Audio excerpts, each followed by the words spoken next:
CSO আছেন, কথা দিচ্ছেন, আপনারা তো সবাই শুনছেন। পরবর্তী সময় যদি যখন কোনো হয় আপনারা একটা রিটেল দিয়া দিয়ে সাথে আমি আরও বুঝতেছি আমরা ব্যাংকে আগে দুইজন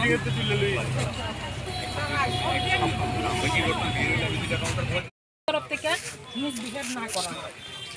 যখন করবেন তখন ম্যানেজার সাহেব কইলেন তখন সাথে সাথে কমপ্লেইন করেন। ওইটা আমি কইলাম আপনার একটা রিটেল দিয়া দেন না কোন পদের লোক বা কোন পদে সাথে আমরা বেতনে 10,000 হয় যখন ম্যানেজার সাহেব তখন স্বীকার করেছেন তো আমি পার্টিকুলারলি আপনারই ধরে কইতাছি যেমন আপনার বাড়ি থেকে জয়ন্তী বাজার আপনার জয়ন্তী বাজার সুজন আছে আপনি যদি ওইখান থেকে যদি ওইটা আয়ন সালেম আছে এই মাসে তো সুজন অসুস্থ কইতে মুছালাম এর আগে না তো তুলছেন দিদি এর আগে তো তুলছেন তুলছে আপনার সেভিংস হইছে নি 20 টাকা 40 টাকা বাঁচছে ব্যাংকে আইতে লাগছে না হইছে তো না বেনিফিট তো আছে না এই মাসে কি করব বাচ্চারা দেখেন স্যার ব্যাংকে যদি আসে আমরা এই হেনস্থা হয় আর যদি আমরা স্কুলে যাই বাচ্চারা মা বাবার কাছে আমরা হেনস্থা হয় তাই মতো যদি আমরা তাদের মিড ডে মিল ঠিক আছে এখন ম্যাডাম মোহন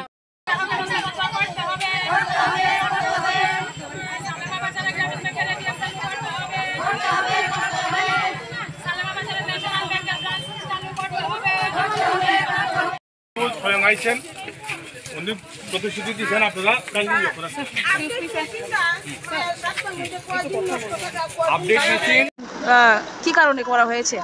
আমরা আজকে রাস্তার মধ্যে অবরোধের কারণে আপনারা সবাই দেখেই বুঝতে পারতেছেন যে আমরা অঙ্গনওয়াড়ি ওয়ার্কার এবং হেল্পার। আমরা স্যালারি 8,000 সামথিং আর আমাদের হেল্পার দিদির স্যালারি হচ্ছে 5,000 টাকা। আমরা সবাই ত্রিপুরা গ্রামীণ ব্যাংকের গ্রাহক। যখন থেকে ব্যাংকিং সিস্টেম কোনখানে ব্যাংকটা কোনখানে? ওই তো সালামা গ্রামীণ ব্যাংকের গ্রাহক আমরা সালামা ব্রাঞ্চের। যখন থেকে ব্যাংকিং সিস্টেমে বেতন চালু হয়েছে তখন থেকেই আমরা ওই ব্যাংকের গ্রাহক।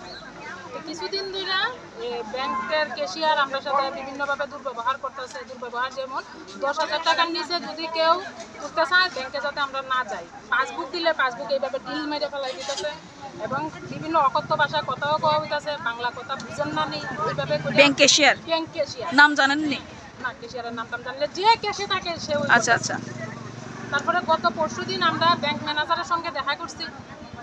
দেখা করে সেটা তাই বিষয়গুলো জানাইলাম। তাই নিয়েও এইভাবেই কইতেছে যে 10,000 টাকার নিচে হলে আমরা ব্যাংকে আইন না, বাইরে থেকে আপনারা আধার কার্ড দিয়ে টাকা তুলেন।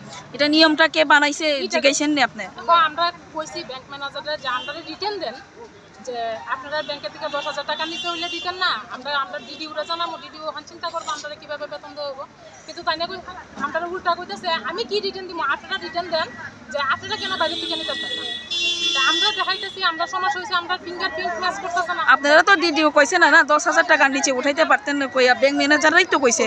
ব্যাংকের থেকে আমরা অফিস থেকে আমরা অফিস আমাদের কইছে যে আপনারা যদি অন্য কোনো জায়গাতে অ্যাকাউন্ট করেন আমরা দিয়া দিব, আমরা কোনো সমস্যা নাই। আচ্ছা, ব্যাংক কর্মচারী বা ব্যাংকের কোনো এমপ্লয়ি কারোর সাথে দুর্ব্যবহার বা মিসবিহেভ করে থাকেন যথাযথ সময়ে আমারে জানাইবেন। আমি তো আসি ওই জায়গাতে, আমি ব্যাংকের কাজ না, আমি ব্যাংকের কাজের সাথে সাথে যে এরিয়া আমার ব্যাংকের আন্ডারে আছে আমি তারার কাজ করার লিগে এখানে আছি। যদি কোনো অসুবিধা হয় যে কোনো সময় আমার কাছে অ্যাপ্রোচ করতে পারেন, আমি অ্যাভেলেবেল আছি। স্যার ওনারা বলেছে আগেও এরকম কয়েকবার হয়েছে, এরকম ইনস্টেন্স তো আমার নজর দেওয়া হয়েছে, নজর দেওয়া আমার তো কাছে তো তারা যদি রিটার্ন একটা অ্যাপ্লিকেশন দিছে না তারা, যেমন গত দিনের ইনসিডেন্ট যখন কইলো আগে হয়েছে কালকে গিয়া মানে গত পরশুদিন গিয়ে তারা আমার জানাইছে। আমি গ্রিভেন্সেলে কমপ্লেইন করতে এই বিষয়টা নিয়ে আমি গ্রিভেন্সেলে কমপ্লেইন করার পরে তখন